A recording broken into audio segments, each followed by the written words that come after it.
كلنا بنحب قوي الكيكات، بس كلنا بنستصعب الخطوات بتاعتها. فكيكة الخلاط دي من احلى الكيكات اللي ممكن تجربوها، كمان هشة جدا، اسفنجية قوي، وبجد ما بتاخدش لا وقت ولا مجهود. في الخلاط بتاعنا هحط 4 بيضات، باكت من الفانيليا، كوباية ونص من السكر الابيض. استخدمت سكر سلطنة عشان ابيض وبيفتح معايا الكيك قوي وبيدوب بسرعة وقت الخلط.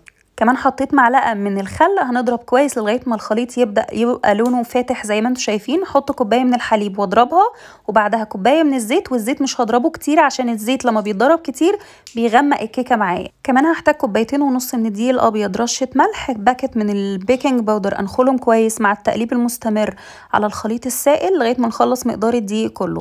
هصبها في قالب مدهون بالزيت ومتبطن بالدقيق كويس جدا. ادخلها فرن متسخن من قبل كده على 180 لمده 40 دقيقه. هتطلع معايا كيكه هشه وطريه جدا. طبعا ما تنسوش تعملوا شير للفيديو.